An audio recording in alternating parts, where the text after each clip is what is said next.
I mean, everybody needs a place to live.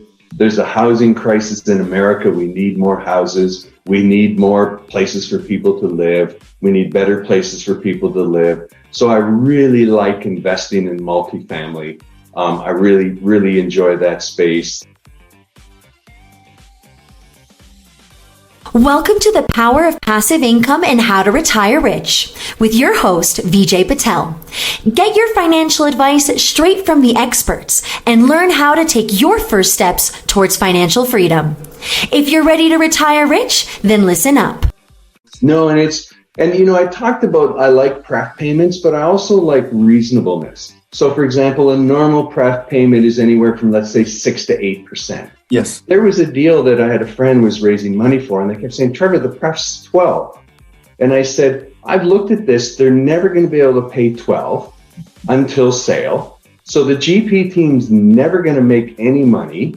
And if the deal gets hard or they get distracted, it's very difficult if you're not making any money. And so I want them to make money. I want them to be motivated. I want them to pay attention to the deal, because even the best of us get discouraged, right? And if you keep trying to turn a deal around and you have no hope that your payday comes for 4 or 5 more years. Now, yes, there are deals that don't pay out till the end. I understand. I'm in a new build. New builds don't pay anything until it's built and occupied, right? It's, that's a different investment. There's different ways to look at how your money comes.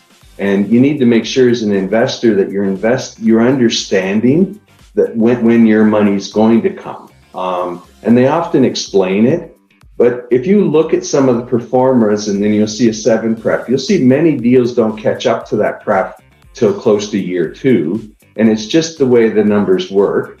But make sure they're being honest with you that we're going to get caught up. And all that means is, as a sponsor, I don't get paid until you get caught up. And I like that, but I want to get caught up because I want to see the sponsor get paid too, because that's a win-win, right? Sure. So I get paid first. I want them to get caught up and I want them to get paid so that they stay interested and motivated in the deal. Mm-hmm. Got it. So another thing, we just want to ask everybody is, there's so many investment vehicles, right? Real estate, stocks, bonds, notes. There can be n number of investment vehicles. So what are the good things you like about real estate, and what are the bad things you like about real estate, or some dislikes that you have? Yeah, so I definitely like real estate, especially on the multifamily side. There's two things that everybody needs a place to live. There's a housing crisis in America. We need more houses. We need more places for people to live. We need better places for people to live. So I really like investing in multifamily. I really enjoy that space. I did make a passive investment in retail. And retail's taken a big hit. My first passive investment is the retail strip center in Plano, Texas, and we closed March 15th, 2020. I want to talk about great timing. Now, they've still managed to pay 5% cash on cash, so I'm very pleased with that. They managed to renegotiate the leases to triple net, which is very important on resale value. Institutional buyers want to buy retail that's on a triple net, and now all that really means is the tenants take all the risk for any improvements to the property. So it's very important. I also went into medical during COVID, because I saw all this crisis. So one of those emergency care places in a Mesquite just outside of Dallas, because I wanted to get into that space. And again, it was a slightly different investment. There's no upside to it. It's just a straight percentage. But for my retirement money, I was quite happy with that because there was no depreciation in the deal the way it was structured, and there's no upside. But for my retirement money, I'm happy. So the way I look at it, let's say we're playing a baseball game. I want to hit lots of doubles, couple of singles, one triple, and then, the deal where they tripled my money is the grand slam. So you want to make sure that you're spread out a little bit. Don't put all of your eggs in deep value multifamily real estate. So I have deep value all the way to A+ new build, trying to spread my risk. I stay in landlord friendly states. So 90% of my investments are in Texas. I have one in Arizona, one in South Carolina, and one in North Carolina. Again, all landlord, pro-business friendly states with tremendous growth, right? Everybody's moving to Texas, Arizona, and the Carolinas. It's just, those markets are on fire. So you got to risk not overpaying, but the deals are still good deals to be had. Let's talk about, your mission. So when you started with mission, now I know it's growing from 1,000 to 10,000 to 1,000,000, right? So what are the things you have done to achieve those missions, and what are the things you're still planning to do to achieve those missions? Yeah, so podcasts like this and talking with people and getting the word out. It's called, using other people's stages. So last year I was on 52 podcasts. My message is very similar. I try to personalize it for each market and each group.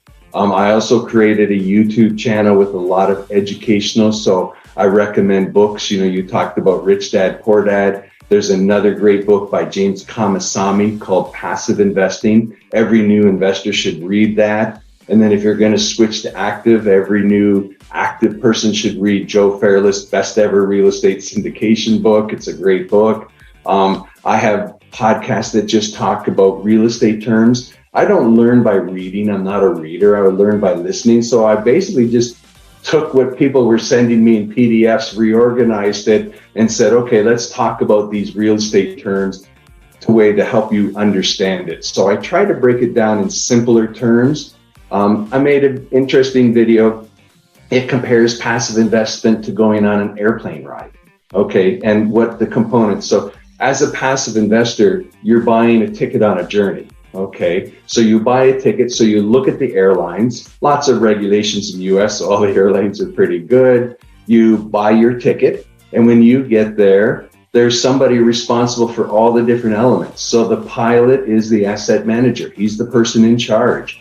He has flight attendants that are the investor relations team. He has a ground crew that's filling the plane, bringing the food on, and that's the property management company. And as a passenger, I can do what I want while I'm on the journey. I can keep working. I can sleep. I can visit. I can read. I can do whatever. And then as you're going along in the journey, they give you updates, right? Oh, interest rates went up. We're having a little bit of turbulence, folks. This is what we've done. We bought the interest cap rate. This is where we're at. This is how we're going to get out of the deal. We're okay. These are the precautions we took. We've got extra fuel because the trip's going to take longer, whatever it is. And you arrive at, and so I try to put it in simple terms because you never know what moment in that will be the light bulb for someone else. For me, it was buying a business. That was my haha moment. But someone else has maybe never done that or experienced that. So I want to try to give them their moment just so that the light bulb comes on and they go, let me look into this more.